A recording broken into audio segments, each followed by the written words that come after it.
3 heures avant mon mariage, mon frère a envoyé un SMS au groupe de discussion familiale, « Je n'y vais pas.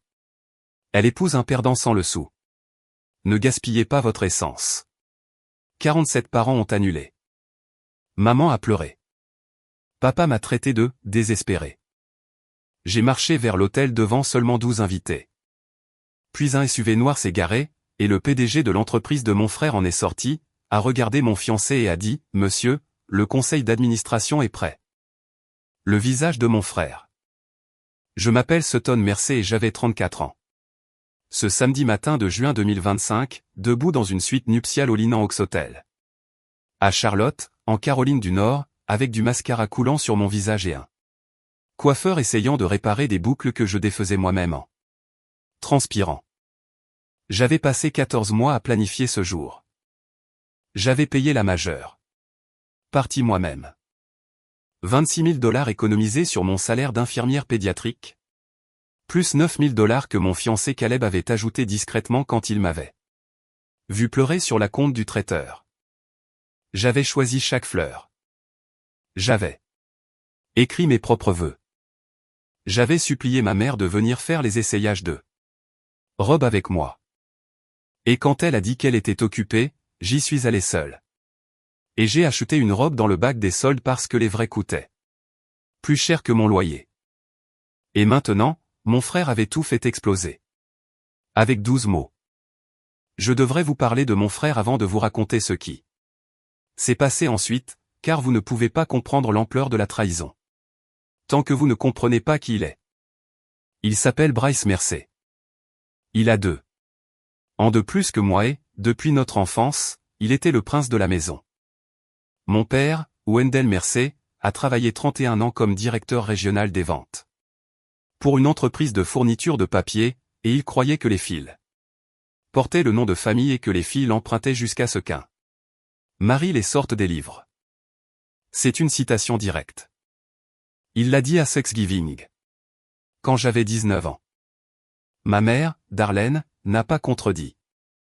Elle a juste rempli la saucière. Bryce était le fils qui ne pouvait rien faire de mal.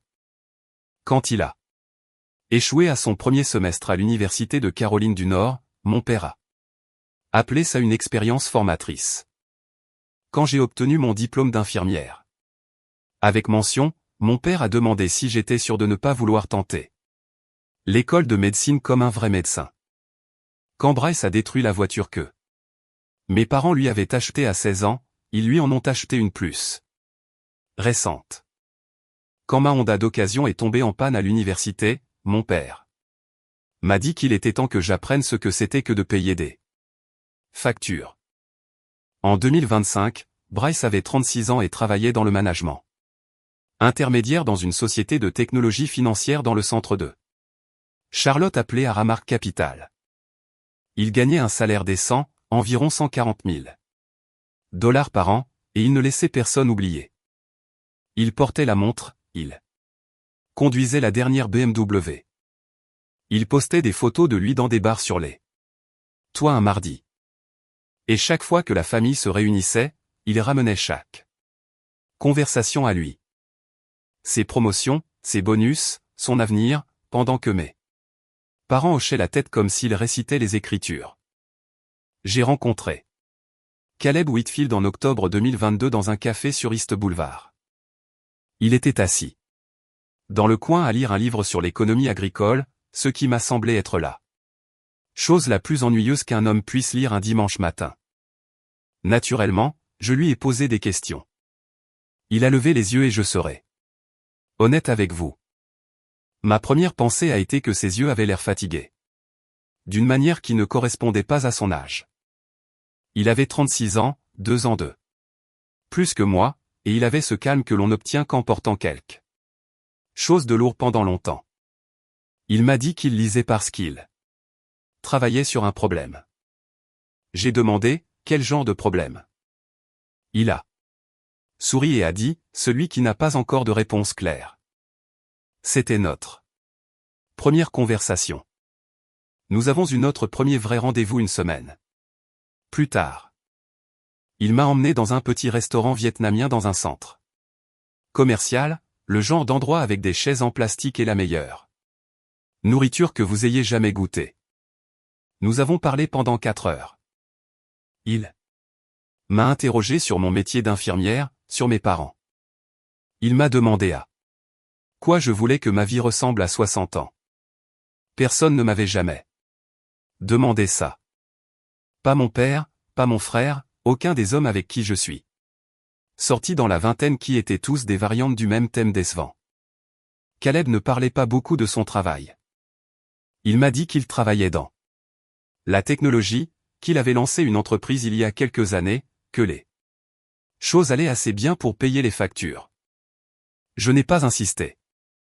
J'avais fréquenté des hommes qui ne s'arrêtaient pas de parler de leur carrière, et son silence ressemblait à un soulagement, pas à un signal d'alarme. Nous avons avancé lentement. Il a rencontré mes parents au printemps 2023 et la visite s'est déroulée exactement comme je le redoutais. Mon père lui a serré la main et lui a demandé ce qu'il faisait. Caleb a dit qu'il travaillait dans le logiciel. Mon père a demandé dans quelle entreprise. Caleb en a cité une que je ne connaissais pas.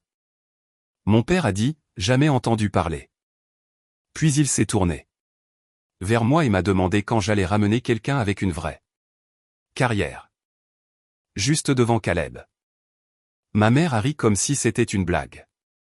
Bryce, qui était passé spécialement pour l'évaluer, a regardé Caleb, ses chaussures jolies mais pas tapa accent grave l'œil, sa montre une montre ordinaire et m'a adressé un sourire que j'avais vu toute ma vie.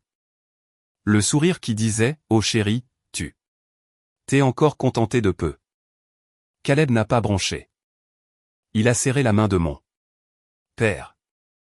Il a complimenté ma mère sur son pain de maïs et, sur le chemin du retour, il a tenu ma main à un feu rouge et a dit, ta famille aura besoin de temps. Il ne m'a jamais demandé de le défendre.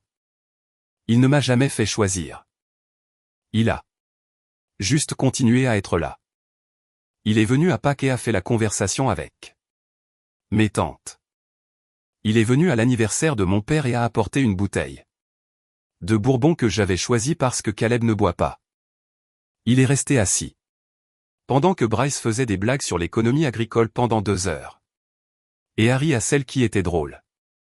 Il a fait sa demande en avril 2024 sur la véranda arrière d'un chalet que nous avions loué à Boone pour mon 33e anniversaire. Pas de grande mise en scène. Il s'est mis à genoux alors que je tenais une tasse de café médiocre de station-service et il a dit, Sutton, je n'ai pas besoin d'autre chose dans ma vie si je peux t'avoir. Veux-tu m'épouser? J'ai dit oui avant même qu'il finisse la question. La bague était simple. Une pierre unique sur un anneau fin, et je l'aimais plus que tout ce que j'avais possédé. Quand je l'ai dit à mes parents, ma mère a demandé quelle était la taille de la pierre. Quand je l'ai dit à mon frère, il a demandé combien Caleb gagnait. J'ai dit que ce n'était pas ses affaires. Bryce a ri et a dit, ça veut dire pas grand-chose. Puis il a dit quelque chose que je n'oublierai jamais, Sutton, tu as 33 ans et tu paniques. Ne te laisse pas enfermer avec le premier homme qui te tolère. J'aurais dû le couper là. J'aurais dû quitter cette conversation et ne plus jamais l'inviter à quoi que ce soit. Mais j'ai fait ce que je faisais toujours. J'ai ravalé. Je me suis dit qu'il finirait par changer. Je me suis dit que quand il verrait à quel point Caleb était bon pour moi, quand il verrait la vie que nous construisions, il serait enfin heureux. Pour moi.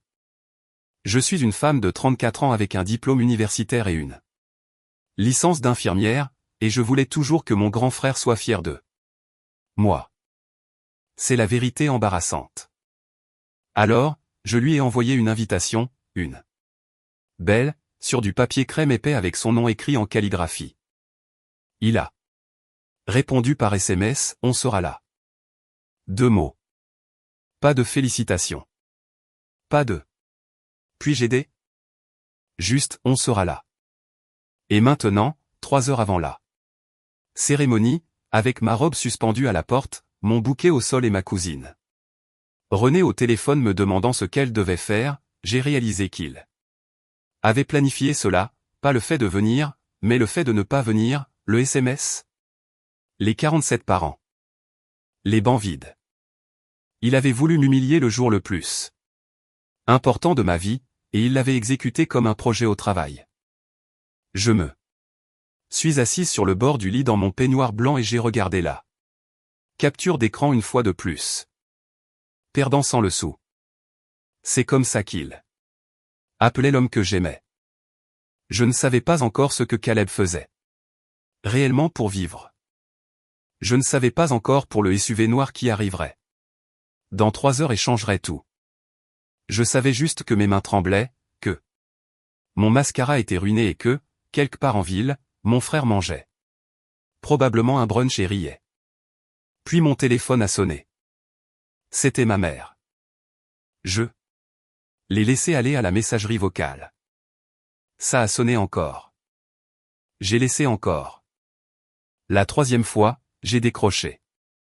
Ma mère pleurait quand j'ai répondu. Au début, j'ai pensé que c'était parce qu'elle était en route et coincée dans le trafic ou parce qu'elle avait entendu ce que Bryce avait fait et qu'elle était scandalisée. Pour moi, j'avais tort sur les 2 points. Elle pleurait parce qu'elle ne savait pas quoi faire. Et ce qu'elle voulait dire par là, comme elle l'a expliqué à travers des reniflements, c'était que Bryce l'avait appelé ce matin. À 6 heures il lui avait dit des choses sur Caleb qu'il avait, selon ses mots, rendu malade. Je lui ai demandé quelle chose. Elle a hésité. J'ai demandé encore. Elle a dit que Bryce lui avait dit que Caleb faisait l'objet d'une enquête pour fraude dans son entreprise, qu'il avait perdu sa maison en 2023, que la bague à mon doigt était louée, que la lune de miel à Moïse était payée avec une carte de crédit qu'il n'avait aucune intention de payer. Que Caleb avait déjà été marié avant et avait un enfant pour lequel il ne payait pas de pension. Je suis resté assise sur le bord du lit et j'ai écouté ma mère énumérer invention après invention. Et le pire n'était pas qu'elle le croie. Le pire était à quel point elle semblait soulagée d'avoir enfin une raison de se sentir comme elle s'était sentie à son égard dès le début. Je lui ai dit que rien de tout cela n'était vrai. Je lui ai dit que Caleb possédait sa maison, 3 chambres dans une rue calme près de Plaza Midwood, et que j'y vivais avec lui depuis 14 mois. Je lui ai dit que la bague était achetée, pas louée, et que j'avais été avec lui quand il l'avait récupérée chez le bijoutier. Je lui ai dit qu'il n'y avait pas d'ex-femme ni d'enfant, et que tout ce que Bryce avait dit était inventé. Ma mère a dit, Sutton, pourquoi ton frère mentirait-il sur quelque chose comme ça? J'ai dit, maman, pourquoi le ferais-je? Elle n'a pas répondu. Ce silence m'a dit tout ce que j'avais besoin de savoir sur les 40 prochaines années de ma relation avec elle si je la laissais rester telle qu'elle était. Puis elle a dit la ligne qui a mis fin à l'appel. Elle a dit, ton père ne viendra pas. Je lui ai demandé de répéter. Elle a dit, ton père ne viendra pas au mariage. Il est trop contrarié. Il dit qu'il ne peut pas regarder sa fille faire cette erreur devant Dieu. J'ai dit, maman, est-ce que tu viens? Elle a fait une pause. Elle a dit, je ne sais pas encore. J'ai raccroché. Je n'ai pas pleuré. Je pleurais depuis 1 heure déjà et je n'en avais plus. Je me suis juste levé, je suis allé dans la salle de bain, j'ai lavé mon visage et je me suis regardé dans le miroir. Mes yeux étaient rouges. Mes joues étaient tachées et mes cheveux étaient encore épinglés dans ces boucles sur lesquelles la styliste avait travaillé pendant 2 heures. J'ai ressemblé pendant 1 seconde à une étrangère. Puis j'ai ressemblé à moi-même à nouveau, et j'ai pris une décision. J'allais me marier ce jour-là. J'allais épouser Caleb Whitfield à 16 heures à l'hôtel Linenhawks devant quiconque se présenterait, que ce soit 2 personnes ou 200, et je n'allais pas laisser mon frère gagner. J'ai pris le téléphone et j'ai appelé Caleb. Il a décroché à la première sonnerie. Je lui ai raconté ce que Bryce avait écrit. Je le lui ai lu.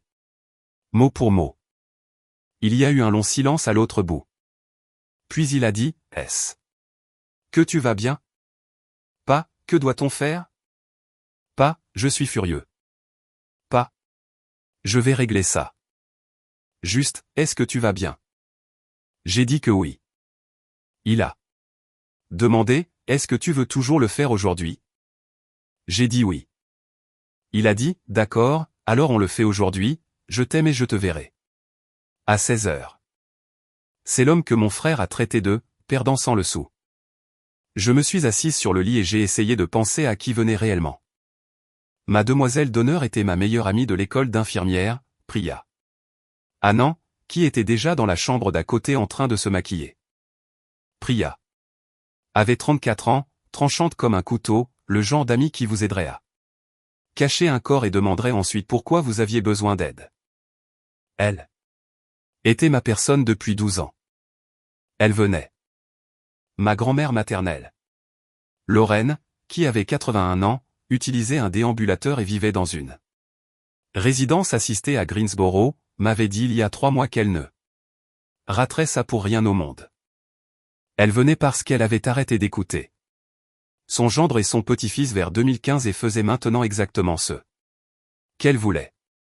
Ma tante Marcine, la sœur cadette de ma mère, qui avait divorcé d'un homme comme mon père et n'avait jamais regardé en arrière, venait. Elle avait 3 enfants, tous dans la vingtaine, et 2 d'entre eux, mes cousins, René et Thomas, avaient dit qu'ils seraient là aussi. Cela faisait 4 de son côté. Du côté de Caleb, sa mère Joanne, sa sœur Adlie et le mari de sa sœur Owen venaient de l'Oregon. 3, plus une poignée de ses amis du travail, 3 ou 4, que j'avais rencontrés lors de dîners et que j'aimais beaucoup, bien que je ne sache pas grand-chose sur ce qu'ils faisaient réellement. Appelons cela 4. Ajoutait Priya et son mari Vikram. Cela faisait 12 au maximum 6 personnes. D'autres n'annulaient. 12 invités pour un mariage censé en compter 120. J'avais payé pour 120 assiettes. J'avais payé un groupe de musique. J'avais payé un photographe pour 8 heures et un vidéaste pour 6 et un fleuriste qui avait passé la matinée à arranger des pivoines blanches et roses pâles le long de l'allée d'une salle qui allait être presque vide.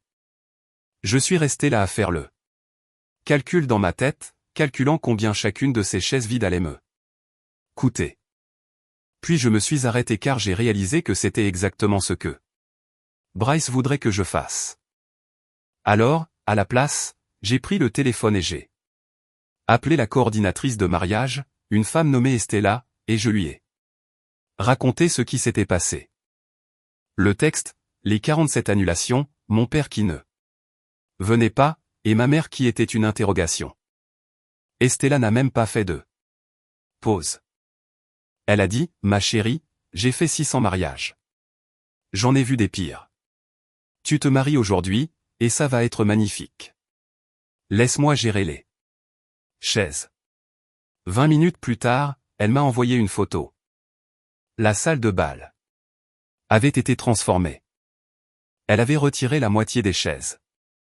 Elle avait poussé les restantes dans un agencement plus serré et intime près du devant. Elle avait déplacé les arrangements floraux pour remplir les espaces vides le long des murs.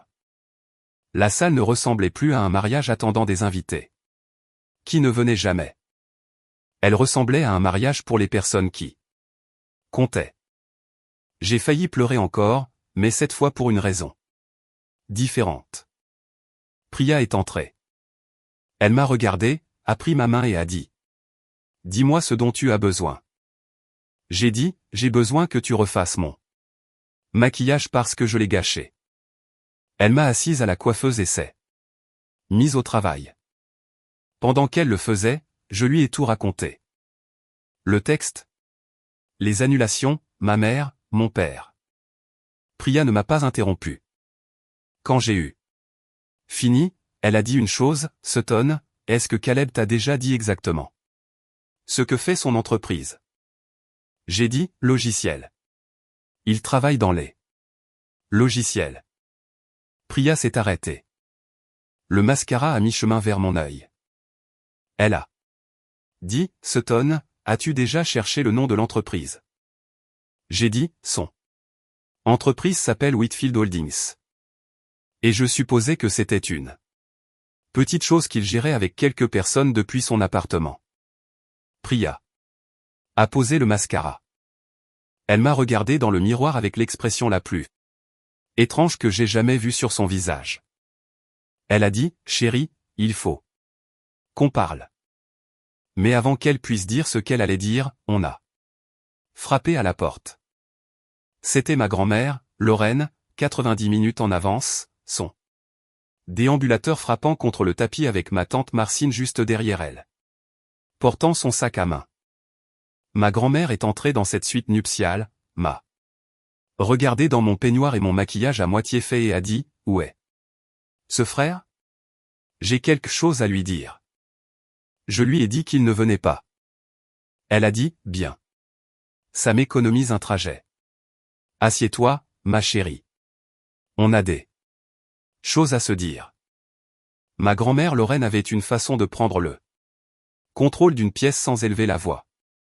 Elle s'est installée dans le fauteuil, rembourré près de la fenêtre, a appuyé sa canne contre le mur, a accepté un verre d'eau de Priya avec un petit signe de tête, puis elle m'a regardé avec ses yeux gris clairs qui n'avaient rien manqué en 81 ans. Elle a dit, Sutton.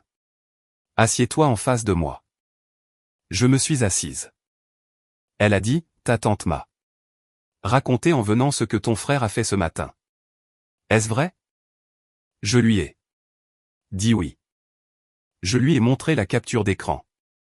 Elle l'a lu 2 fois lentement. Puis m'a rendu le téléphone. Elle n'a pas halté. Elle n'a pas dit, que Dieu le bénisse.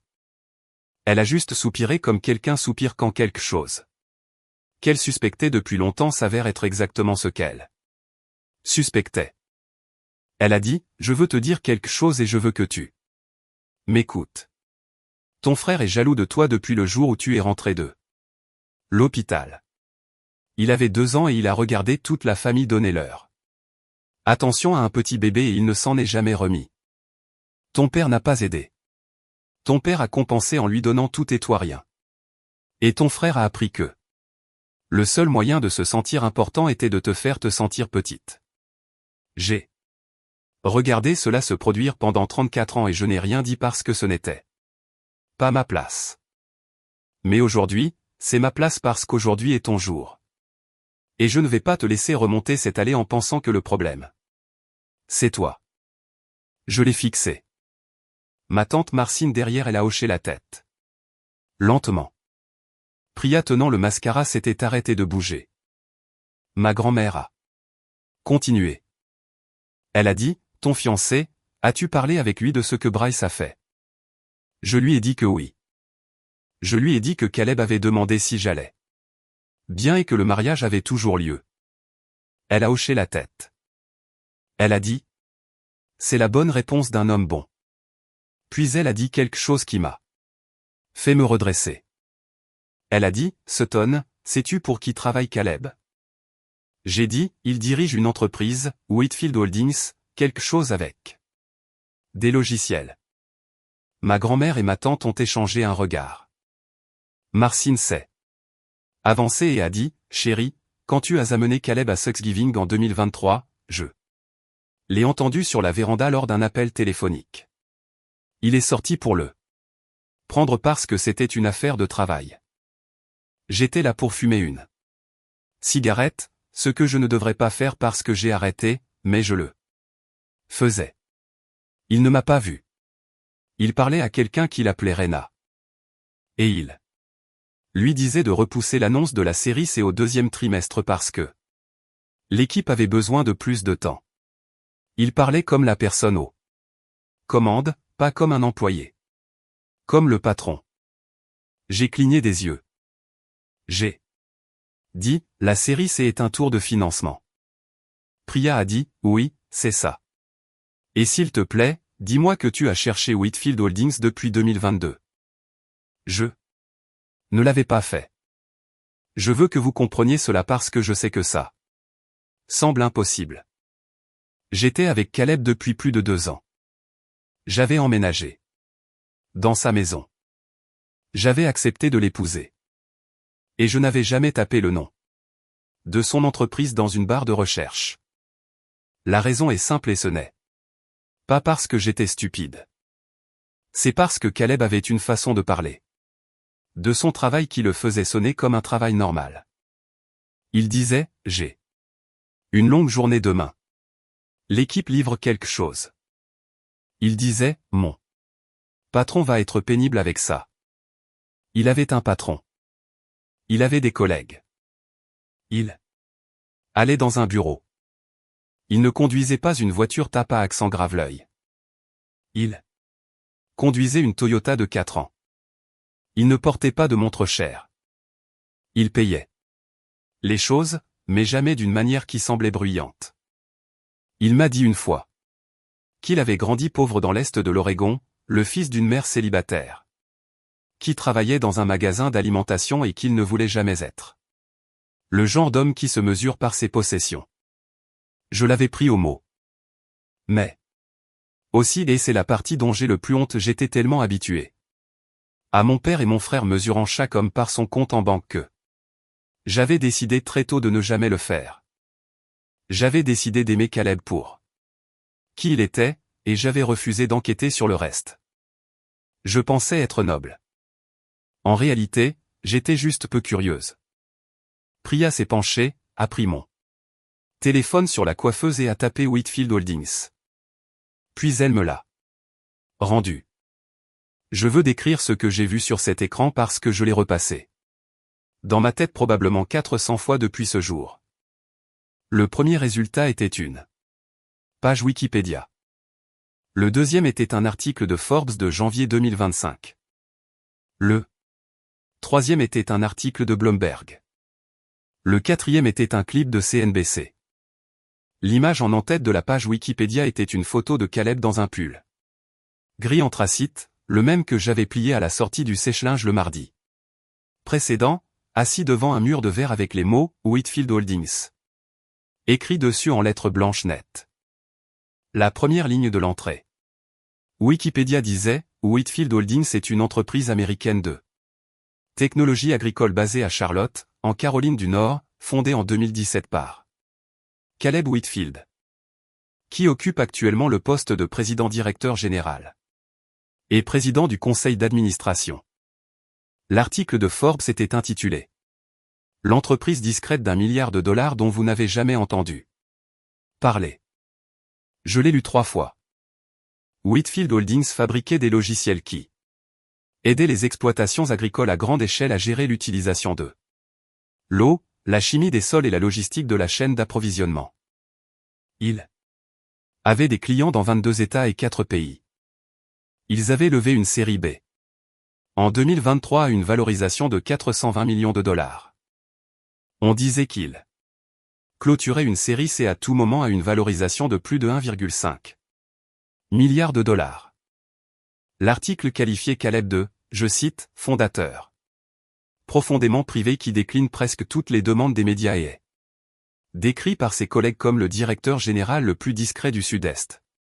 Fin de citation. J'ai posé le téléphone. J'ai regardé ma grand-mère. J'ai regardé ma tante.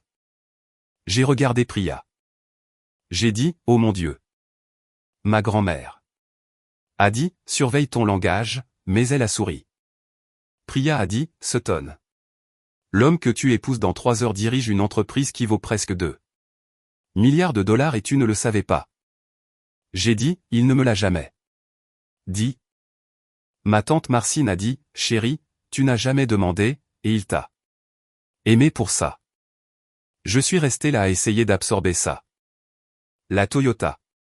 L'alliance simple, la façon dont il partageait l'addition les 6 premières fois que nous sommes sortis, alors que je réalisais maintenant qu'il aurait pu payer pour tout notre quartier, la façon dont il n'avait jamais, pas une seule fois, utilisé son argent pour m'impressionner ou pour me gagner. Il avait voulu être aimé en tant qu'homme, pas en tant que portefeuille. Et je l'avais aimé en tant qu'homme parce que je n'avais jamais su qu'il était autre chose. Puis une pensée Différente m'a frappé, et elle m'a frappé fort. J'ai dit, oh mon Dieu. Bryce travaille chez Aramark Capital. Ma tante Marcine a dit, oui. J'ai dit, Aramark Capital est une société de capital risque. Priya, qui prêtait réellement attention aux nouvelles économiques, a dit, Sutton, Aramark est l'un des principaux investisseurs dans le tour de série C de Whitfield Holdings. J'ai lu ça la semaine dernière. Ils investissent environ 200 millions de dollars. L'accord se clôture ce mois-ci. La pièce est devenue très silencieuse. Mon frère. Mon frère qui se moquait de mon fiancé depuis 2 ans. Mon frère qui l'avait traité de perdant sans le sou, ce matin. Mon frère qui s'était vanté à chaque dîner de famille de la grosse affaire sur laquelle son entreprise travaillait avec une entreprise de technologie agricole. Mon frère travaillait depuis des mois sur l'accord pour financer l'entreprise que mon fiancé possédait et dirigeait. Et il n'en avait aucune idée. J'ai commencé à rire. Je ne pouvais pas m'en empêcher. Ça a commencé petit, puis c'est devenu plus grand, puis ma grand-mère riait aussi, Marcine riait et Priya essuyait des larmes de ses yeux, et nous 4 dans cette suite nuptiale hurlions comme si nous avions perdu la tête. Quand j'ai enfin repris mon souffle, ma grand-mère a essuyé ses yeux et a dit, Sutton, ma chérie, est-ce que Caleb sait pour qui travaille ton frère? J'ai dit, je le lui ai dit il y a longtemps. Il a toujours su, a dit Marcine. Alors il sait depuis longtemps exactement qui est Bryce. J'ai dit oui. Il est resté assis à nos dîners de famille pendant 2 ans. À écouter mon frère se vanter d'un accord qu'il passait apparemment avec lui-même sans jamais dire un mot. Priya a dit que c'était soit l'homme le plus patient de la planète, soit le plus stratégique. J'ai dit que je pensais qu'il était les deux. Puis mon téléphone a vibré. C'était Caleb. Il avait envoyé un seul texte. Il disait, je suis en route pour le lieu de la cérémonie. Quelque chose que je devrais te dire depuis longtemps. Je t'expliquerai tout ce soir. Je t'aime. PS. Mon PDG arrive. Longue histoire. J'ai fixé le texte. Mon PDG. Il n'avait pas de PDG. Il était le PDG. Il était le PDG. Ce qu'il voulait dire. Je découvrirai dans moins de 2 heures que c'était quelque chose de tout à fait différent. La cérémonie était prévue pour 16h et à 14h30. J'étais enfin dans ma robe. Priya avait lacé le dos avec des mains qui étaient miraculeusement plus stables que les miennes. La robe était en satin ivoire, sans manches avec une petite traîne, et au moment où elle était sur moi, j'ai ressenti quelque chose que je ne m'attendais pas à ressentir ce jour-là. Je me sentais calme. Ce n'était pas le calme du déni. C'était le calme de quelqu'un qui avait enfin compris les règles du jeu auquel elle jouait. Pendant 34 ans. J'avais joué à un jeu où mon frère fixait le score, mon père tenait le registre. Ma mère gardait la paix, et j'essayais de jouer assez bien pour être aimé. Ce matin-là, mon frère avait mis fin à ce jeu. Il ne le savait pas, mais il l'avait fait, parce que dès la seconde où il a envoyé ce texte, il a fixé le score si bas que je ne pouvais plus prétendre que le score signifiait quelque chose. Ma grand-mère et ma tante étaient descendues pour s'assurer que la salle de bal ressemblait à ce qu'Estella avait promis. Priya était avec moi. Elle m'a tendu mon bouquet, le même que j'avais laissé tomber ce matin-là. Les pivoines un peu meurtri mais toujours magnifique. Elle a dit, tu ressembles à une femme qui est sur le point de reprendre sa vie en main. J'ai dit, je me sens comme telle. À 14h45, mon téléphone a vibré à nouveau. C'était ma mère. J'ai failli ne pas répondre, mais je l'ai fait parce qu'une partie de moi voulait toujours lui donner une dernière chance. Elle a dit, Sutton, je suis dans la voiture. Je viens. Ton père ne vient pas. Je lui ai dit que j'allais y Allez, et il a dit que si j'y allais, il ne me parlerait pas pendant un mois. Et j'ai dit, bien. Ce sera un mois calme. Est-ce que tu vas bien? Dis-moi ce dont tu as besoin. J'ai failli lâcher le téléphone. Je lui ai dit que j'avais besoin qu'elle soit là et c'était tout. Elle a dit qu'elle était à 20 minutes. Je lui ai dit de conduire prudemment. Puis j'ai raccroché, je me suis assis sur le bord du lit dans ma robe de mariée, et j'ai pleuré pour la 3e fois ce jour-là, mais cette fois c'était de bonnes larmes, le genre qui lave quelque chose en vous au lieu de briser quelque chose à l'intérieur. Priya m'a tendu un mouchoir et m'a dit d'incliner ma tête en arrière pour que le maquillage ne coule pas. Elle a dit, ta mère vient de te choisir. Ça n'est pas arrivé avant, n'est-ce pas? J'ai dit, non, pas comme ça. Elle a dit, alors. Aujourd'hui est déjà un miracle, et la cérémonie n'a même pas commencé.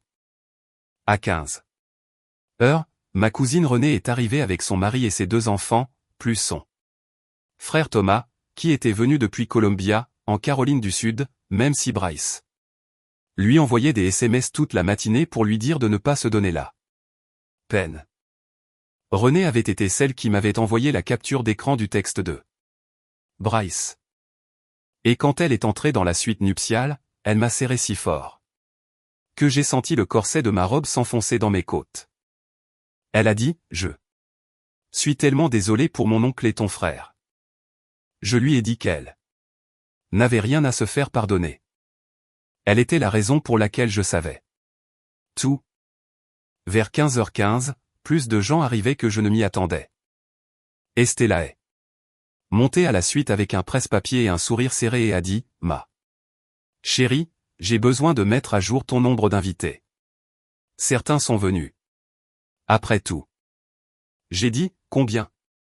Elle a dit, 22 jusqu'ici, et il nous reste 45 minutes. J'ai demandé, qui? Elle a lu la liste. Les enfants de Marcine, ma grand-mère, ma mère apparemment, la mère, la sœur et le beau-frère de Caleb, 6 amis du travail de Caleb, Priya et Vikram, 2 de mes amis de l'école d'infirmière, la famille de ma cousine Renée, Thomas. Et 3 de mes tantes et oncles du côté de ma mère qui avaient ignoré le texte de Bryce. Ma grand-tante Phyllis, 87 ans, était venue seule en voiture d'Asheville. Elle m'avait appelé 1 heure plus tôt et avait dit, ton frère ne dirige pas cette famille, ma chérie. Je viens. 22. Je m'étais préparé pour 12. 22. Ressemblait à un miracle. À 15h30, ma mère est entrée dans la suite. Elle avait pleuré. Son maquillage était parti. Elle portait la robe bleu marine que nous avions choisie ensemble en février. Elle s'est tenue dans l'embrasure de la porte et m'a regardé dans ma robe de mariée et elle a fait quelque chose que ma mère n'avait pas fait depuis de nombreuses années. Elle a couvert sa bouche avec ses 2 mains et ses épaules ont tremblé et elle a dit, oh Sutton, tu es si belle. Je suis tellement désolée. Je suis tellement désolée d'avoir failli ne pas être ici. J'ai traversé la pièce et je l'ai serrée dans mes bras. Je l'ai senti trembler. Je lui ai dit qu'elle était là maintenant et que c'était ce qui comptait. Elle m'a tenu à bout de bras et a dit, j'ai quelque chose à te dire. Ton père a dit certaines choses ce matin et je vais m'occuper de ces choses plus tard. Mais j'ai besoin que tu saches que je ne crois pas ce que ton frère a dit et je ne crois pas ce que ton père a dit et je suis ici et cet homme que tu es sur le point d'épouser est la personne la plus gentille qui se soit jamais assise à ma table et je le vois maintenant et je suis désolé que cela m'ait pris jusqu'à aujourd'hui. Je lui ai dit que je la pardonnais. Je lui ai dit qu'il n'y avait rien à pardonner. Je lui ai dit de refaire son mascara parce qu'on avait un mariage à honorer. Elle a ri, le premier vrai rire que j'avais entendu d'elle depuis des mois. Et elle s'est assise à la coiffeuse et Priya lui a tendu un tube d'anti-cerne. Pendant que ma mère réparait son visage, elle m'a dit ce que mon père avait dit ce matin-là. Il m'avait traité, selon ses mots, de « désespéré ».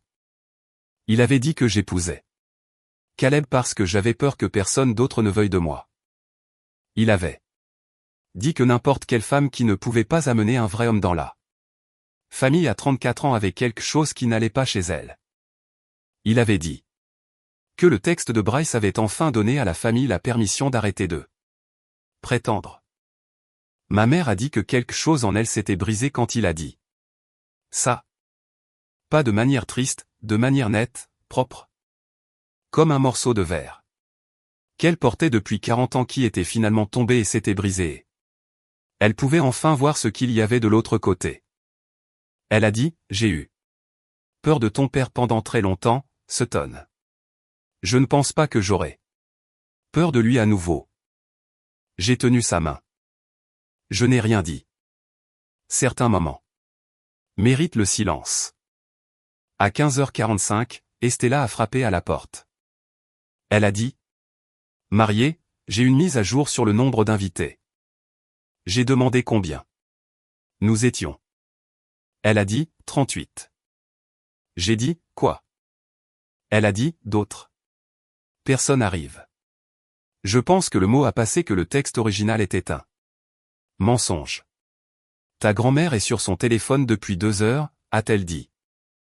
Et je ne sais pas ce qu'elle a dit aux gens, mais tu as de vrais cousins et quelques amis de la famille et même une ancienne collègue à toi qui monte les marches à l'instant même. Ma grand-mère, qui était discrètement revenue à la suite sans que personne ne s'en aperçoive, a levé les yeux de son téléphone et a dit, j'ai appelé tout le monde dont j'avais le numéro. Je leur ai dit exactement ce que ton frère a fait. Je leur ai dit quel genre d'homme est Caleb. Et je leur ai dit que s'il ne se présentait pas pour ma petite fille, il pouvait perdre mon numéro définitivement. Les gens sont venus. J'ai commencé à rire. Ma mère a commencé à rire. Priya a commencé à rire. Nous étions une pièce pleine de femmes en vêtements élégants riant d'une petite femme féroce. Avec une canne. Ma grand-mère m'a regardé et a dit, Sutton, tu étais sur le point de remonter cette allée, et je veux que tu te souviennes de quelque chose. Les personnes sur ces chaises t'ont choisi. Chacune d'entre elles a choisi d'être là, sachant exactement ce que ton frère a dit. C'est un mariage dont tu peux être fier. Certaines mariées ont 200 invités qui se présentent parce que c'est sur le calendrier. Tu en as quelques-uns, et chacun d'eux est là exprès. Je lui ai dit que je l'aimais. Elle a dit, je sais, ma chérie. Maintenant. Allons te marier. À 15h55, j'étais debout dans la petite pièce juste à l'extérieur des portes de la salle de bal avec ma mère d'un côté et ma grand-mère de l'autre et Priya derrière moi tenant la traîne de ma robe hors de la moquette. J'avais demandé à ma mère ce matin-là, quand elle est enfin arrivée, si elle m'accompagnerait dans l'allée avec ma grand-mère. Mon père était censé le faire. Maintenant, mon père était à la maison et les 2 femmes les plus fortes que je connaisse prenaient sa place. Ma grand-mère a dit qu'elle m'accompagnerait aussi loin que ses genoux le lui permettraient et qu'ensuite elle s'assiérait au premier rang et me regarderait finir la marche toute seule. Parce que chaque femme devrait finir son allée de mariage sur ses propres pieds. C'est ce qu'elle a dit. Je n'ai pas arrêté d'y penser. À 15h57, Estella est entrée. Elle a dit, nous sommes prêtes quand vous l'êtes. J'ai demandé combien d'invités nous avions. Elle a souri d'un petit sourire privé et a dit 51 sur 12. De la liste des désistements de mon frère, 51 personnes étaient entrées dans cette salle de bal quand même, la plupart dans les 20 dernières minutes. Elle a ouvert la porte. La musique a commencé. C'était un quatuor à cordes jouant un morceau que Caleb et moi avions choisi ensemble un dimanche après-midi, une version instrumentale d'une chanson qui avait joué dans le café le jour où nous nous sommes rencontrés. J'avais dit ce détail à Caleb une fois en passant et il s'en était souvenu. J'ai marché. Je veux vous dire à quoi ressemblait cette salle parce que je m'en souviendrai jusqu'au jour de ma mort. La salle de bal avait de hautes fenêtres sur le côté ouest qui laissait entrer la lumière de la fin d'après-midi, dorée et chaude. Estella avait tiré les chaises dans un fer à cheval serré autour de l'allée pour que tout le monde soit proche et les chaises vides à l'arrière avaient été remplacées par des arrangements de pivoine et de verdure traînante qui rendaient tout l'espace intentionnel. Comme s'il était conçu pour être exactement de cette taille. Ma grande-tante Phyllis était au 3e rang en tamponnant ses yeux. René et ses enfants étaient au 2e rang. Ma grand-mère a lâché mon bras au début de l'allée et a marché très lentement avec ma tante Marcine à son coude vers son siège au 1er rang. Ma mère a tenu mon bras un peu plus fort. Elle a chuchoté, « Tu le fais. Je suis si fier de toi. » J'ai levé les yeux vers le bout de l'allée sous une arche de fleurs blanches et roses. Caleb m'attendait. Il portait un costume anthracite, une chemise blanche simple, pas de cravate. Ses cheveux étaient un peu en désordre parce que ses cheveux étaient toujours un peu en désordre. Il tenait ses mains devant lui et essayait très fort de ne pas pleurer, et échouait. Quand il m'a vu, il a fait un petit bruit comme si le souffle avait été expulsé de lui et il a couvert sa bouche avec une main pendant une seconde, puis l'a lâché. À sa droite se trouvait l'officiante, une femme nommée Inz, que j'avais trouvée en ligne et rencontrée 2 fois pour un café. À sa gauche, se tenant à la place où un témoin se tiendrait, était un homme que je n'avais jamais vu auparavant. Il avait environ 60 ans. Grand, cheveux argentés.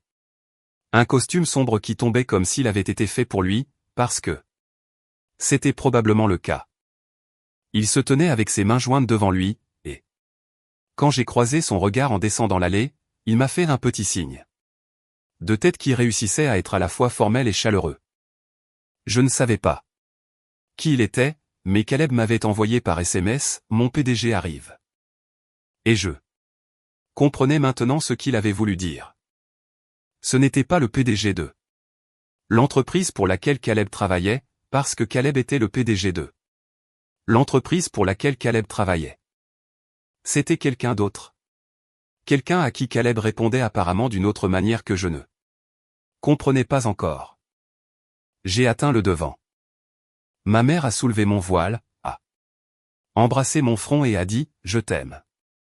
Puis elle s'est dirigée vers son siège au 1er rang à côté de ma grand-mère, qui avait déjà un mouchoir à la main. Caleb a pris mes mains. Les siennes étaient chaudes et tremblaient un peu. Il a dit, très doucement, juste pour moi, « Tu es la chose la plus belle que j'ai jamais vue. » J'ai dit, « Tu as des explications à donner. » Il a ri. Il a réellement ri devant tout le monde avec des larmes sur ses joues. Il a dit, « Je sais. » Après les promesses, Inz a commencé la cérémonie. Je ne vais pas vous guider à travers chaque ligne parce que la vérité est que je ne me souviens pas de chaque ligne. Je me souviens de morceaux. Je me souviens d'Inz disant que l'amour est un choix que nous faisons chaque jour, pas un sentiment qui nous visite. Je me souviens de la voix de Caleb se brisant quand il a dit les mots « Je te prends ». Je me souviens de ma propre voix me surprenant par sa stabilité quand je les ai répétés. Je me souviens du moment où Caleb a glissé l'anneau sur mon doigt, un anneau en or fin sans pierre parce que nous avions voulu que l'anneau lui-même soit simple, et comment il a tenu ma main une seconde de plus que nécessaire. Je me souviens du baiser, doux, sûr, pas pour le public, juste pour nous. Et je me souviens du moment où Inz nous a annoncé. Comme mari et femme, les portes arrière de la salle de bal s'ouvrant une fois de plus. Ce n'était pas un invité. Estella se tenait là avec un regard que je n'avais pas vu avant. Elle a croisé le regard de Caleb, puis celui de l'homme aux cheveux argentés à côté de lui, et elle leur a fait à tous deux le plus petit des signes de tête. L'homme aux cheveux argentés s'est avancé doucement et a dit d'une voix basse qui n'a pas interrompu le moment. Juste coloré. Caleb. Ils sont là. Dehors, Caleb a serré ma main, il a dit, Sutton, veux-tu sortir avec moi une minute? Il y a quelque chose que je dois faire. Je n'ai pas compris, mais je lui faisais une confiance totale. J'ai dit oui. Nous sommes retournés et avons remonté l'allée ensemble en tant que mari et femme.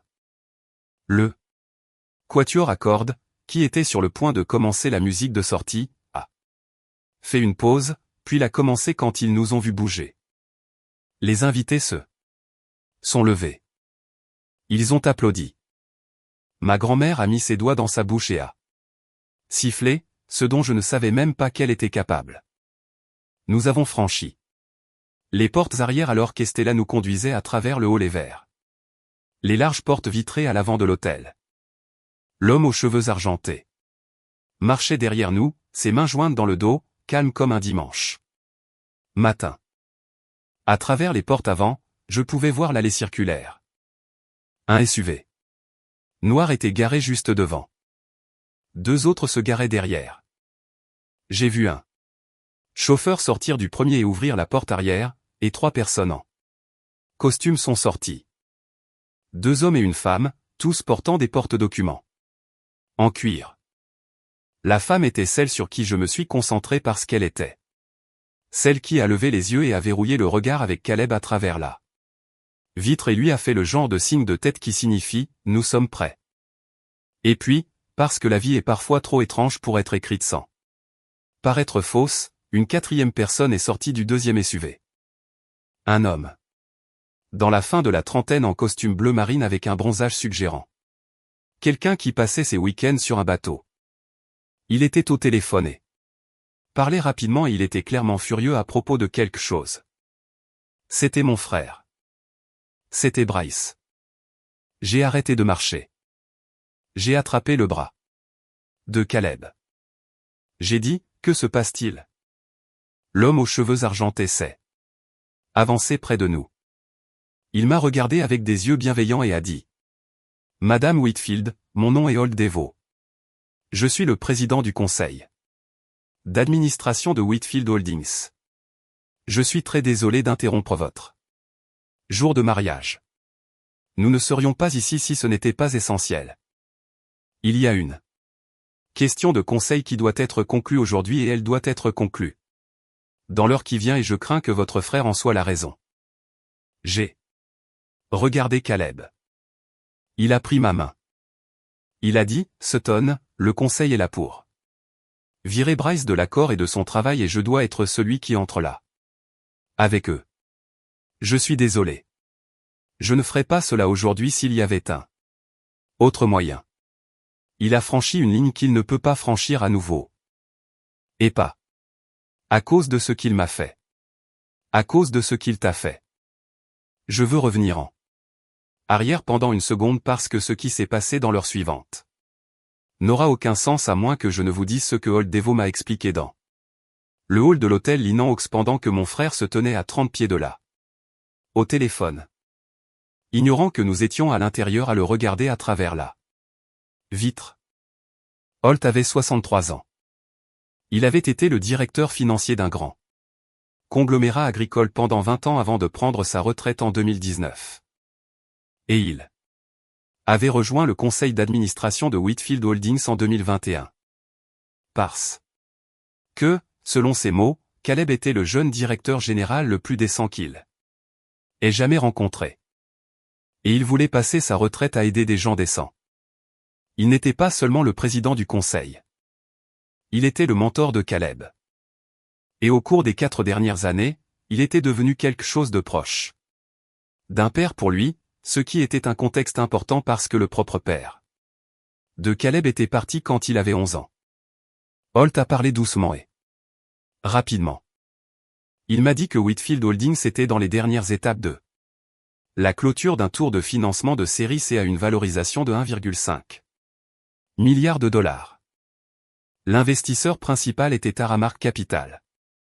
L'accord était en diligence raisonnable depuis novembre 2024. Il était censé se clôturer le lundi 9 juin 2025. 2 jours après notre mariage.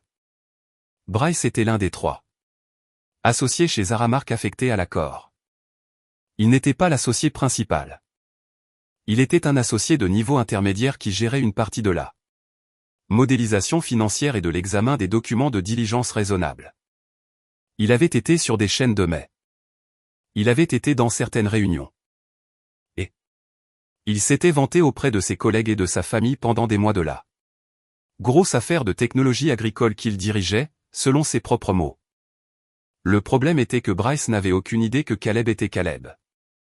L'accord avait été géré du côté de Whitfield par la directrice des opérations, une femme nommée Rena Shaw, qui était le visage public pour la plupart des négociations. Parce que Caleb détestait les réunions et que Rena les adorait. Caleb avait été dans quelques appels, mais il utilisait son deuxième prénom dans les contextes professionnels, James Caleb Whitfield. Professionnellement, J. Whitfield.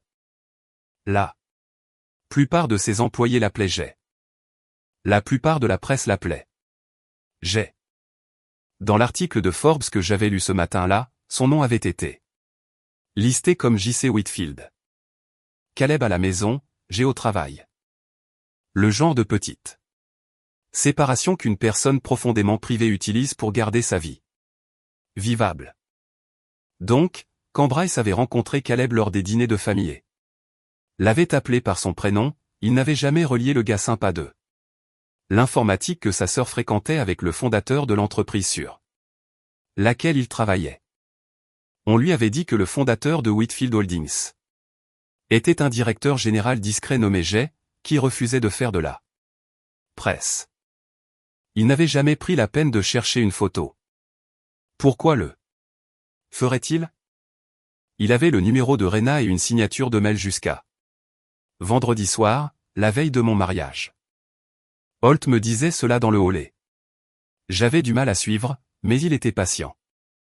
Il a dit, hier soir, vers 20h. Ton frère a envoyé un texte à 2 de ses collègues chez Aramark. Nous avons le texte. Nous l'avons parce que l'un de ses collègues est un observateur du conseil de la série C de Whitfield et est tenu de signaler toute communication inhabituelle. Ton frère a dit ceci, et je le cite parce que je l'ai mémorisé pendant le trajet. Il a dit, je viens de découvrir que le perdant de fiancé de ma pathétique sœur est en fait l'un des fondateurs de Whitfield. Pas le PDG, mais un fondateur. J'ai vu une photo LinkedIn. Je me moque de ce gars lors des dîners de famille depuis 2 ans. Et la blague est qu'il va être millionnaire sur papier lundi. Je vais m'assurer qu'il sache qui signe son chèque lundi. Je vais le faire suer dans la réunion. C'est la meilleure semaine de ma vie. La famille est morte pour moi. Je manque le mariage demain. Parce que regarder ça marier avec lui avec mes nouvelles informations me fera trop rire. Je suis resté là dans le hall de l'hôtel dans ma robe de mariée. Et j'ai senti l'air quitter mes poumons. Holt a regardé mon visage et a attendu. Il a dit, Madame Whitfield, il y a plusieurs choses qui ne vont pas avec ce texte. La première est que ton frère pense que Caleb est un quai fondateur, pas le directeur général. Il ne sait toujours pas. La deuxième est que ton frère décrit un clair conflit d'intérêts. Il est membre de l'équipe de transaction dans une transaction dans laquelle le fondateur est son futur beau-frère. Il ne l'a jamais divulgué. Il aurait dû le divulguer à la seconde où il l'a découvert. La troisième est la raison pour laquelle nous sommes ici aujourd'hui, et qu'il a envoyé ce texte depuis son téléphone de travail d'Aramark qui est surveillé. Le système de conformité l'a signalé en 1 heure. À minuit la nuit dernière. Les associés seniors d'Aramark savaient. À 6 heures du matin aujourd'hui, notre conseil savait. À 8 heures du matin aujourd'hui, ton frère a envoyé un autre texte, celui à ta famille. Celui-là, nous l'avons aussi parce que la conformité avait déjà extrait les données de l'appareil. À 9 heures du matin aujourd'hui. L'associé senior chez Aramark, un homme nommé Patrick Wang, qui est un homme bon et honorable, a appelé Caleb personnellement et a demandé ce qu'il voulait faire. J'ai dit, qu'a dit Caleb? Holt a souri juste un peu. Il a dit. Caleb a dit 3 choses. Il a dit que le mariage continuait quoi qu'il arrive. Il a dit qu'il se moquait de ce qui arrivait à ton frère personnellement. Et il a dit que l'accord ne se clôturerait pas lundi si ton frère était toujours dans l'équipe de transaction parce qu'il ne laisserait pas un homme qui a traité ça. Femme de folle désespérée mettre son nom n'importe où près d'un document de clôture de son entreprise. Holt a laissé cela s'installer une seconde. Il a dit, ce que nous faisons aujourd'hui dans l'heure après votre cérémonie de mariage est de conclure deux choses. Nous retirons formellement ton frère de l'équipe de transaction en personne avec documentation devant Patrick et nous. Sinon la lettre annexe qui permet à l'accord de se clôturer. Lundi avec deux nouvelles conditions. Patrick va gérer la partie licenciement dans son rôle chez Aramark séparément, mais nous avions besoin de sa présence physique ici. Aujourd'hui pour confirmer certains points avant lundi. Rien de tout cela ne pouvait attendre à cause du calendrier de clôture. Je suis très désolé que cela ait dû être aujourd'hui. Nous avons essayé toutes les autres options. Il n'y en avait aucune. J'ai demandé, qu'en est-il de mon frère? Pourquoi est-il ici? Il n'en a aucune idée, n'est-ce pas? Holt a secoué la tête. Il a dit, ton frère a été appelé par Patrick il y a une heure et informé qu'il y avait une réunion sur site urgente avec le fondateur de Whitfield Holdings pour résoudre un élément de dernière minute avant la clôture de lundi et qu'il devait être là. Nous lui avons donné l'adresse. Il pense qu'il vient à une salle de conférence d'hôtel pour signer des papiers et avoir l'air important. Il n'a aucune idée que tu es ici. Il n'a aucune idée que Caleb est le fondateur. Il n'a aucune idée jusqu'à ce qu'il franchisse ses portes dans environ 90 secondes que tout ce qu'il a jamais su sur cet accord et sa vie est sur le point de changer. J'ai regardé Caleb. Caleb me regardait attentivement, la façon dont il le faisait toujours quand il m'avait donné beaucoup d'informations et attendait de voir ce que j'en ferais. J'ai dit, tu portes ça depuis la nuit dernière. Il a dit, depuis 1 heure du matin quand Holt m'a appelé. Je ne voulais pas que tu saches tout ça avant la cérémonie. Je voulais que tu remontes cette allée. Pour nous, pas à cause de lui. J'ai dit, tu es un très bon homme, Caleb Whitfield. Il a dit, je t'aime, Sutton Mercer Whitfield. Puis je me suis tourné vers Holt et j'ai dit, je veux être dans la pièce. Holt a cligné des yeux. Il a dit, Madame Whitfield, je ne suis pas sûr que ce soit sage. J'ai dit, mon frère a dit à 47 membres de ma famille ce matin de manquer mon mariage parce que l'homme que j'aime est un perdant sans le sou. Je veux être dans la pièce quand il découvrira quel genre de perdant sans le sou il est. Je ne dirai pas un mot. Je me tiendrai contre le mur, mais je serai dans la pièce. Caleb a serré ma main. Il a regardé Holt et a dit, elle est dans la pièce. Holt m'a regardé pendant une longue seconde, puis il m'a fait ce même petit signe de tête formel qu'il m'avait fait depuis l'avant de la salle de bal. Il a dit, Madame Whitfield, suivez-moi. L'hôtel avait une petite salle de conférence près du hall qu'Estella, qui, je suis sûr, devrait diriger le pays, avait discrètement réservé à la demande de Holt plus tôt cet après-midi. C'était une pièce simple, une longue table ovale, 8 chaises, une carafe d'eau, une fenêtre qui donnait sur le parking. L'équipe d'Aramark est entrée en premier.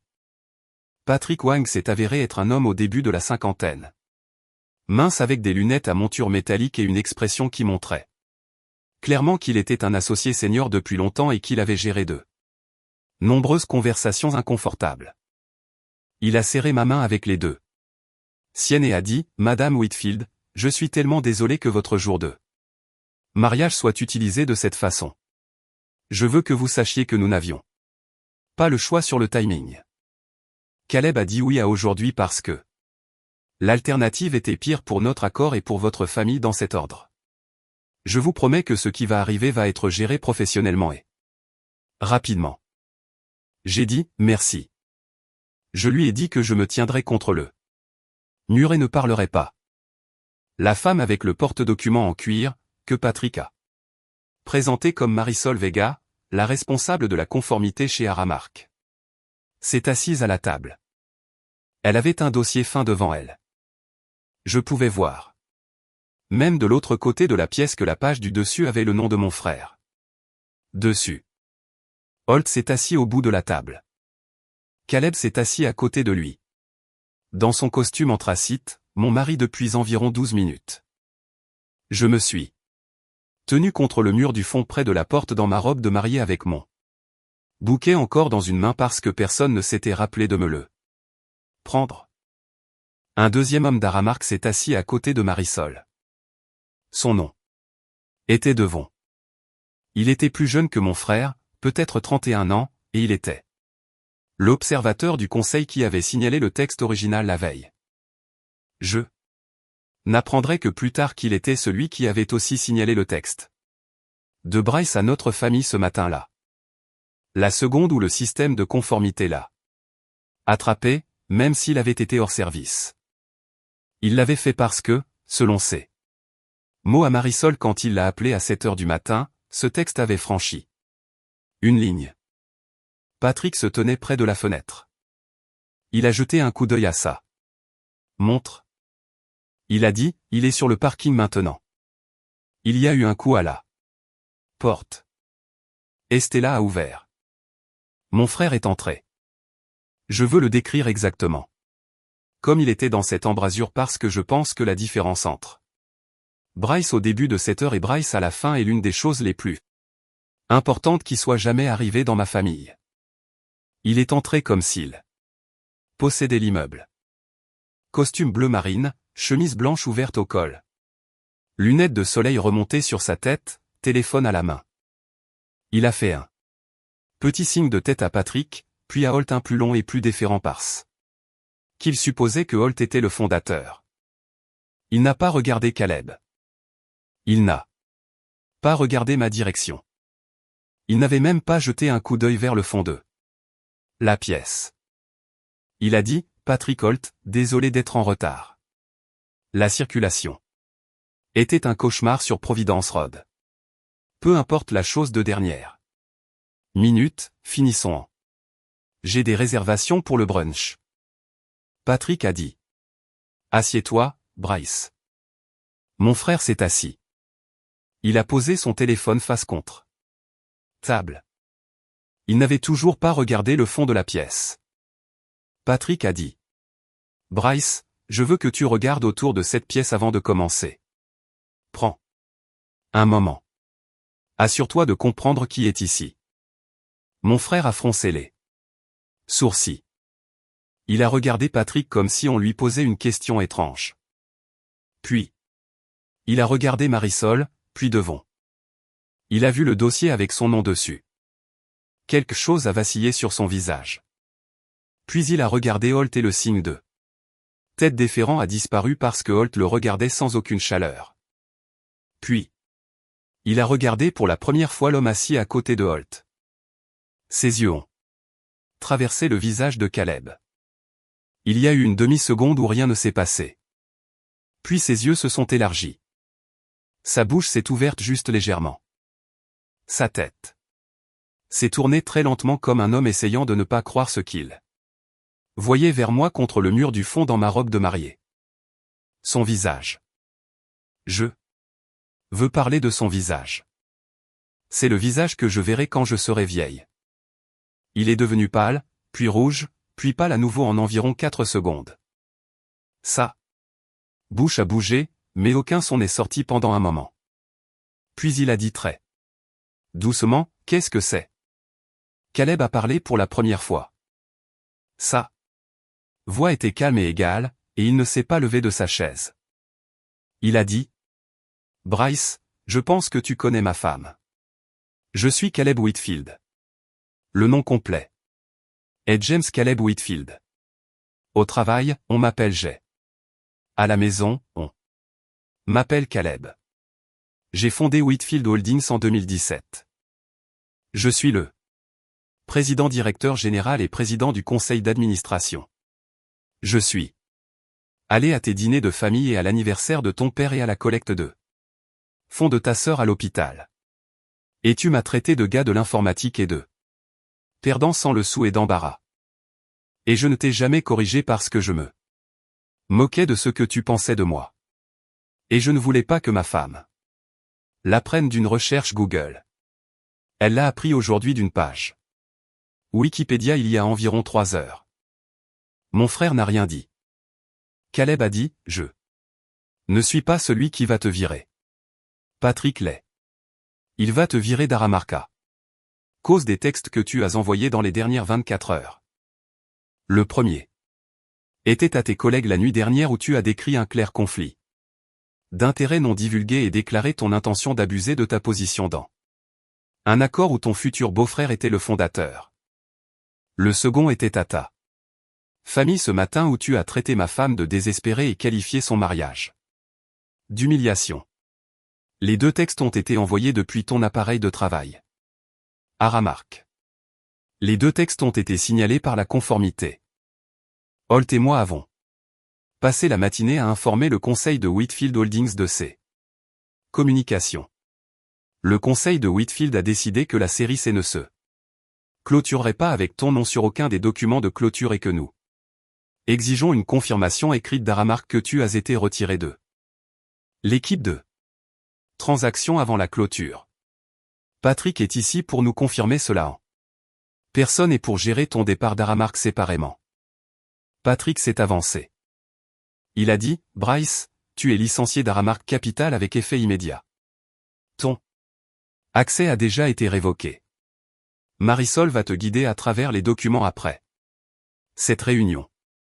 Nous resterons discrets à ce sujet extérieurement si tu restes discret à ce sujet extérieurement. Tu ne seras pas, cependant, discret au sein de ta famille sur ce que tu as fait parce que j'ai déjà parlé avec ton père au téléphone il y a 20 minutes, et il est pleinement au courant des textes, y compris celui que tu lui as envoyé personnellement la nuit dernière à 1h15 du matin. Que Marisol va lire dans le compte-rendu maintenant pour plus de clarté. Marisol a ouvert le dossier. Elle a lu d'une voix professionnelle et plate un texte que mon frère avait envoyé à mon père à 1h15 du matin dans lequel il avait dit à mon père que l'accord le placerait personnellement en lice pour une promotion au poste de vice-président d'ici la fin de l'année et qu'en avantage secondaire, il allait enfin pouvoir humilier le fiancé perdant de sa sœur dans une salle de clôture. Il avait aussi dit dans ce même texte que si mon père voulait lui envoyer la compte pour la maison au bord du lac dont il discutait, il pourrait le lui rembourser dans les 12 mois grâce à son bonus. Je veux que vous compreniez que mon père avait lu ce texte la nuit dernière. Mon père m'avait traité de « désespéré » ce matin. Mon père avait refusé de venir à mon mariage. Mon père savait. Mon frère m'avait enfin regardé. Il m'a regardé avec l'expression d'un homme regardant un bâtiment s'écrouler.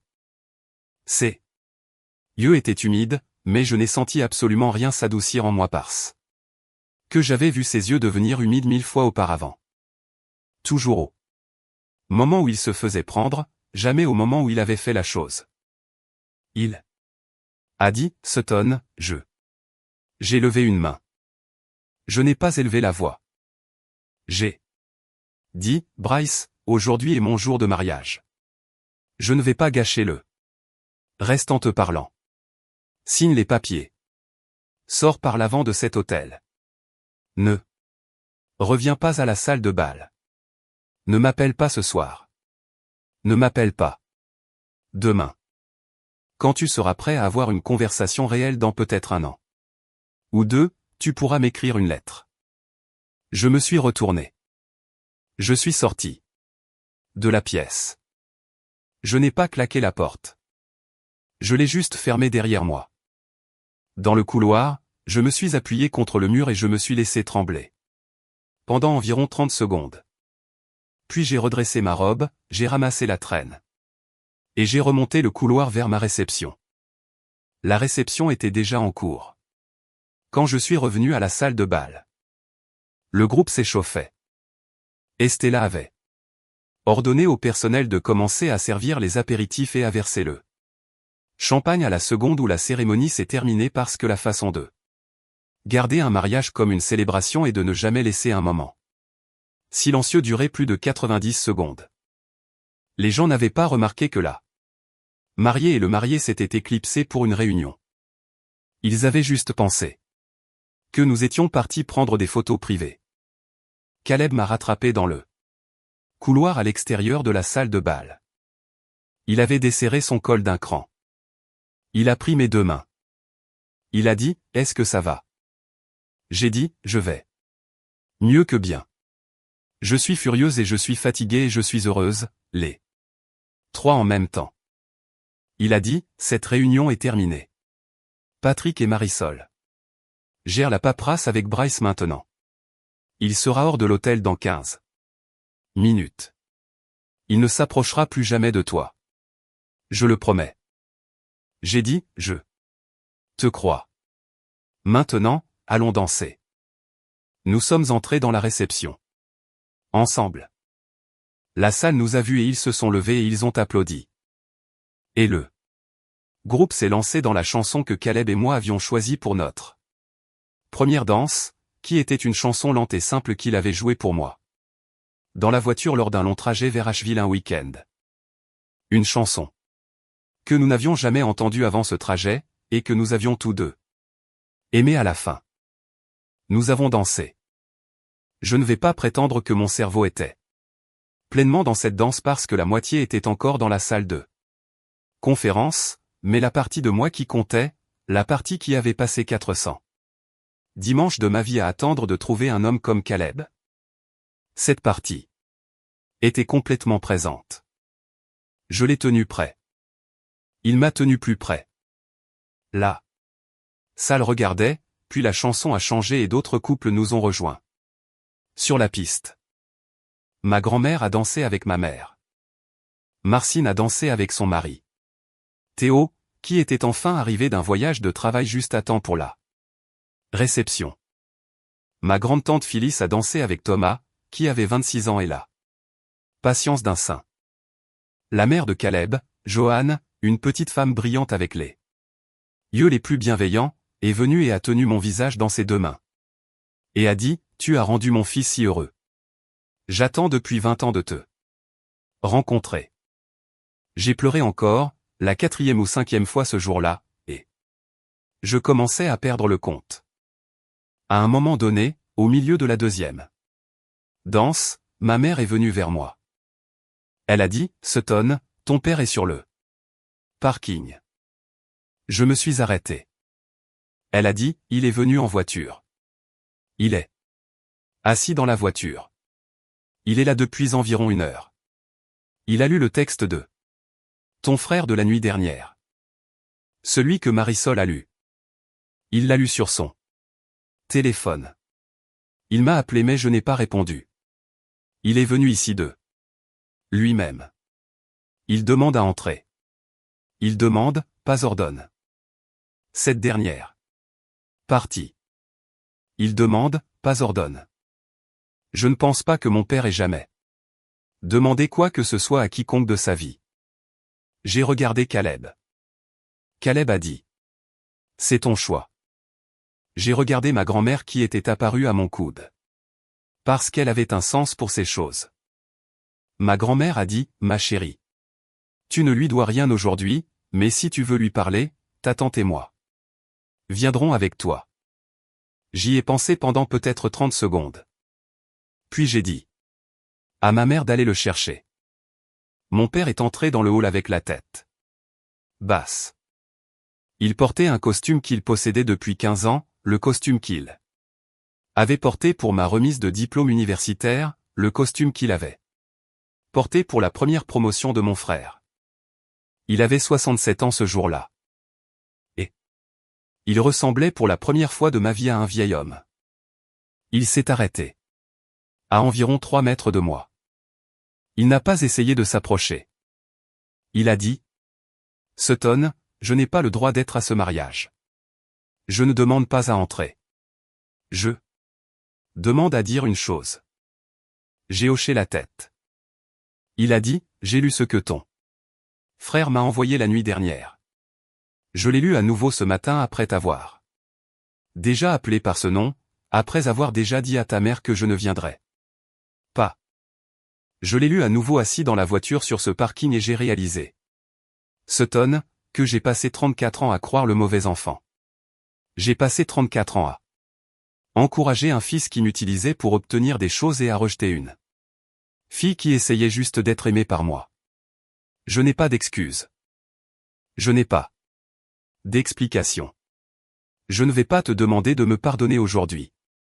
Je suis juste ici pour dire à voix haute devant ta mère, ta grand-mère, ta tante et l'homme que j'ai traité d'une manière que je n'aurais jamais dû, que j'avais tort sur tout ça. Je passerai le reste de ma vie à essayer de comprendre ce que j'ai fait.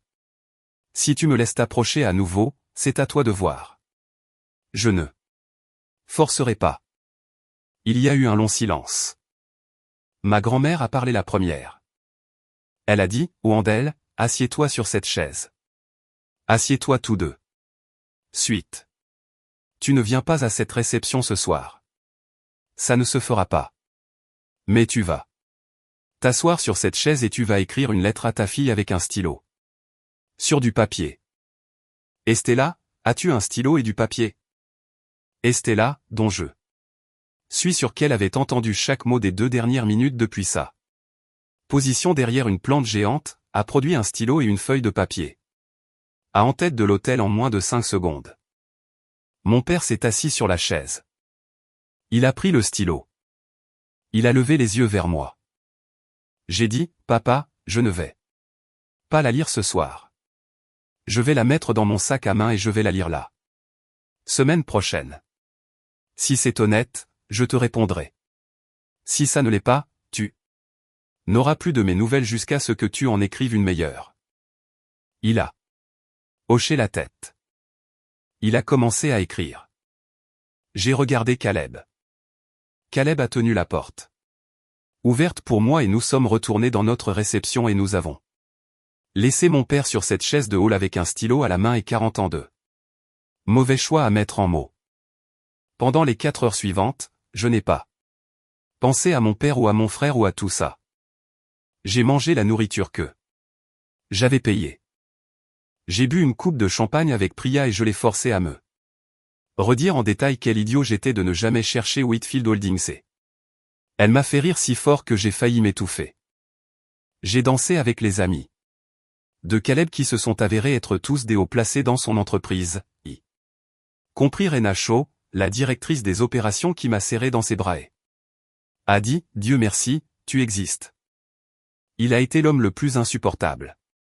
Désespérément amoureux pendant 2 ans maintenant.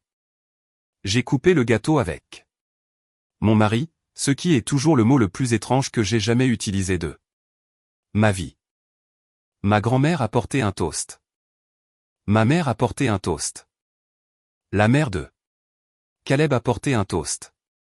Chacune d'elles, à sa manière, m'a dit que je méritais ce jour et que les personnes qui avaient essayé de me le prendre avaient échoué. À 23 heures ce soir-là, quand la dernière chanson a joué et que les lumières se sont allumées et que les gens ont commencé à rassembler leurs manteaux, ma mère est venue vers moi avec une petite enveloppe blanche à la main, elle a dit « Ton père m'a donné ça avant de partir. Il est resté assis dans ce hall pendant 2 heures à l'écrire.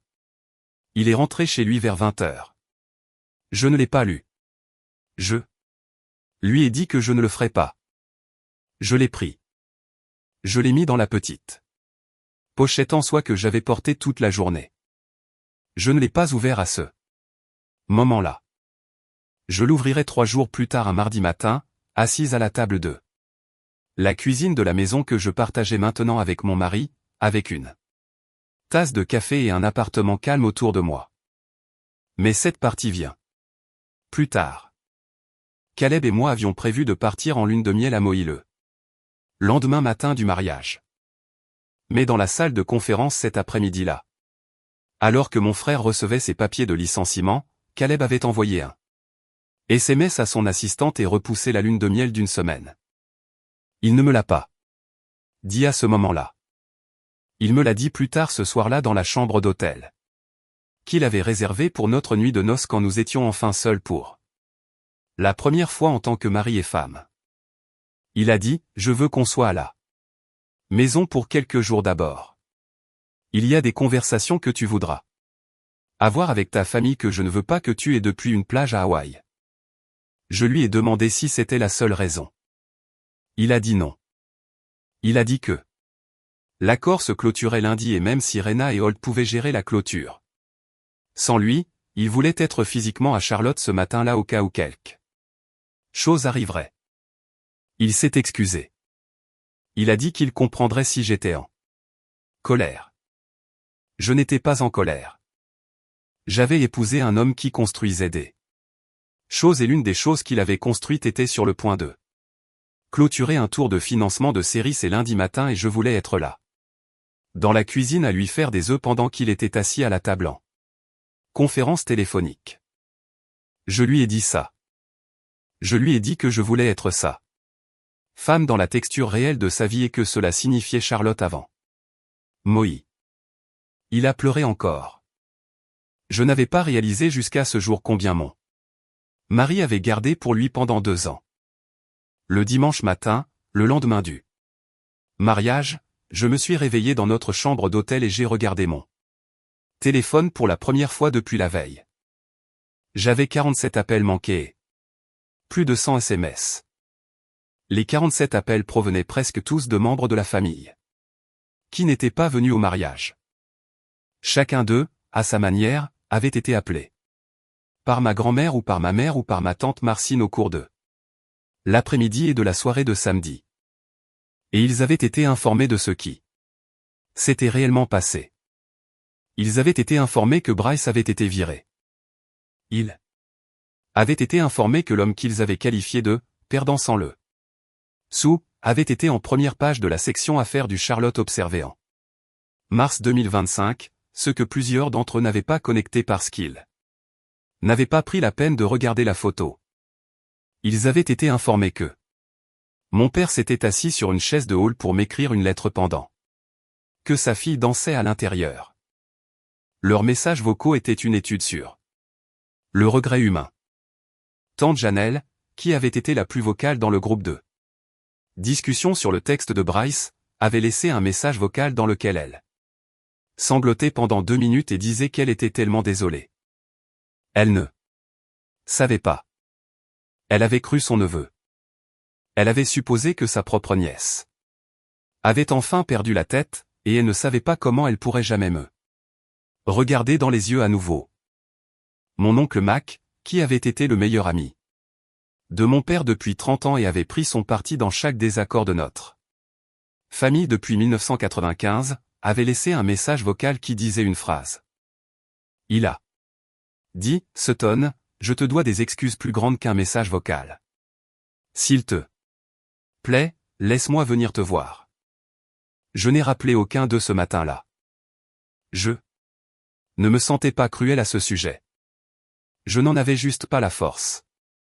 J'avais un mari à côté de moi, endormi avec son visage à moitié dans un oreiller, et nous étions à un jour d'un mariage que nous avions combattu pour commencer, et je n'allais pas passer notre première matinée au téléphone avec des gens qui n'étaient pas venus. J'ai appelé ma mère. Elle a répondu à la première sonnerie. Elle n'avait pas beaucoup dormi non plus. Elle a dit, ton frère m'a appelé à 4 heures du matin. Il est à son appartement. Il dit qu'il veut venir. Je lui ai dit non. Je lui ai dit pas avant que j'ai parlé à toi. Je lui ai dit pas avant que j'ai lu ce que ton père t'a écrit. J'ai dit beaucoup de choses, Sutton. J'ai dit des choses que j'aurais dû lui dire il y a 15 ans. Je lui ai demandé ce qu'elle lui avait dit. Elle a dit, je lui ai dit qu'il avait brisé quelque chose qu'il ne serait pas capable de réparer avec un coup de fil. Je lui ai dit qu'il ne t'avait pas seulement blessé, il avait blessé notre famille d'une manière qui était maintenant permanente. Je lui ai dit que je n'allais pas être la mère qui maintient tout ensemble en disant à tout le monde de pardonner et d'oublier. Je lui ai dit qu'il avait une longue route devant lui. S'il voulait faire partie de cette famille à nouveau. Et que la première étape n'allait pas être une conversation avec moi. Ce serait une conversation avec sa sœur. Et seulement quand sa sœur déciderait qu'elle était prête, ce qui pourrait Ne jamais arriver. Je lui ai dit que je l'aimais. Elle m'a dit qu'elle m'aimait. Nous avons raccroché. Je veux vous dire ce qui s'est passé avec Bryce. Parce que je sais que c'est la question que vous vous posez probablement. Il a perdu son travail. Il a perdu son appartement parce que l'appartement était lié à son salaire et qu'il vivait déjà au-dessus de ses moyens. Il a déménagé dans un endroit plus petit dans un quartier différent. Il a essayé au cours du premier mois de m'envoyer 4 SMS. Chaque texte était une tentative d'excuse, qui contenait plus de justification que d'excuses. Je n'ai pas répondu. En août 2025, près de 3 mois après le mariage, ma mère m'a dit que Bryce avait commencé à voir un thérapeute. Elle a dit qu'il y allait 2 fois par semaine. Elle a dit qu'il avait arrêté de boire. Elle a dit qu'il n'avait pas demandé d'argent une seule fois, ce qui, selon elle, était la première fois de sa vie d'adulte qu'il passait 3 mois sans demander d'argent à l'un de ses parents. Elle a dit qu'elle ne savait pas si ça durerait. Elle a dit qu'elle n'allait pas se porter garante pour lui auprès de moi. Elle a dit qu'elle voulait juste que j'ai l'information. Après 2 semaines de réflexion, j'ai envoyé une lettre fin août. J'ai expliqué que je ne reprendrais pas contact avec le frère avant qu'il ne travaille sur son caractère pour sa croissance personnelle, pas pour me regagner. J'ai offert une rencontre future s'il changeait et je lui ai demandé de ne pas répondre à moins que ses mots ne se concentrent en dehors de lui-même. Il est resté silencieux, montrant le premier vrai progrès en 34 ans. Le mardi suivant le mariage, j'ai lu la lettre du père. Dans une écriture serrée, il a confessé sa déception d'enfance à ma naissance, a admis qu'il m'avait traité pauvrement à cause de sa propre éducation et s'est excusé pour les fonds universitaires inégaux et ses mots durs. Il n'a pas exigé de pardon, mais a demandé la permission de s'améliorer. Après des heures de réflexion, je l'ai appelé. La conversation a duré 4 heures. Ce n'était pas une réconciliation miraculeuse, mais un début nécessaire. Caleb a accueilli le père dans la résidence, puis est sorti pour nous permettre l'intimité. Le père a répondu à chaque question honnêtement, a admis les fautes passées et a pleuré quand il a été confronté à sa propre indifférence. Il visite maintenant chaque semaine. Aide aux réparations domestiques et a commencé à construire une connexion authentique avec Caleb et moi. La mère a mis fin au mariage en octobre 2025. Réalisant qu'elle ne pouvait plus se diminuer. Le père a accepté la décision. Sans protester.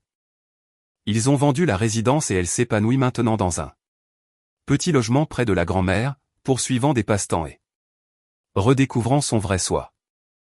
Je visite régulièrement et je reconnais enfin la femme qu'elle était toujours destinée à être. La grand-mère a eu 82 ans en septembre 2025. Elle a admis qu'elle attendait la séparation depuis des décennies, espérant nous voir tous deux devenir indépendants. Elle attend maintenant avec impatience de rencontrer un premier arrière-petit-enfant. L'entreprise a clôturé son tour de financement en juin 2025, atteignant une valorisation de 1,5 milliard de dollars sur papier. Caleb reste inchangé. Conduisant toujours le même véhicule et valorisant des routines simples.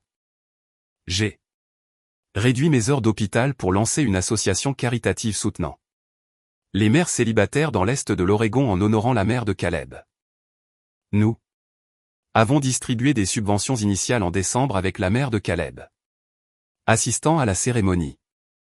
Je ne maintiens aucun contact avec Bryce. Les rapports indiquent qu'il travaille à un emploi modeste, suit une thérapie et vit tranquillement. Je reste incertaine si ce changement reflète une croissance authentique ou une simple fatigue, mais je suis contente d'attendre. À quiconque est piégé dans une lignée qui vous diminue, rappelez-vous ceci. Les personnes qui apparaissent pendant vos moments les plus sombres forment une vraie famille. La valeur d'un partenaire n'est jamais définie par la cécité des proches. J'ai remonté l'allée de mariage devant 51 invités, soutenus par la mère et la grand-mère, pour pour épouser un homme que le frère refusait de valoriser. Je suis arrivé en m'attendant à une perte, mais j'ai découvert que ceux qui ont disparu n'avaient jamais été réellement présents. La cruauté du frère m'a finalement libéré pour reconnaître la vraie famille. Je ne crois pas que l'univers équilibre un grand livre. Je sais seulement que ceux qui construisent leur vie en dégradant les autres finissent par ne se tenir sur rien une fois que les victimes partent. Le frère fait maintenant face à cet espace vide. J'espère qu'il se reconstruira, bien que le travail appartienne entièrement à lui. Mon travail est la vie que j'ai. Un mari qui m'aime. Une mère qui est revenue à elle-même. Une grand-mère qui a sifflé à mon mariage. Une tante qui m'a dit la vérité sur un parking à Thanksgiving en 2023. Une meilleure amie qui a cherché l'entreprise de mon fiancé dans une suite nuptiale. Un père qui essaie une carrière que j'aime. Une fondation dont je suis fier. Une maison avec un jardin. Et un chien et une véranda où je bois du café le matin et regarde le soleil se lever sur une ville où j'ai vécu toute ma vie. Et qui ressemble enfin à la mienne. Si vous êtes toujours ici avec moi, merci. Merci de passer cette heure de votre journée à écouter mon histoire. Si une partie vous a touché ou rappelé quelque chose dans votre propre vie, j'adorerais que vous cliquiez sur le bouton j'aime et que vous vous abonniez à la chaîne pour que je puisse continuer à raconter des histoires comme celle-ci. Et plus que tout, j'adorerais que vous partagiez votre propre histoire dans les commentaires. Parlez-moi du membre de la famille qui a essayé de vous rendre petit. Parlez-moi des personnes qui sont apparues quand d'autres ne l'ont pas fait. Parlez-moi du moment où vous avez réalisé que votre valeur n'était pas à eux de décider. Je lis chaque commentaire et vos histoires sont la raison pour laquelle je continue à raconter les miennes. Mon nom est Sutton Mercer Whitfield. J'ai 34 ans. Je suis une épouse, une infirmière, une fille, une petite fille et une femme qui a enfin choisi elle-même. J'espère que, d'où que vous regardiez, vous vous choisirez vous-même.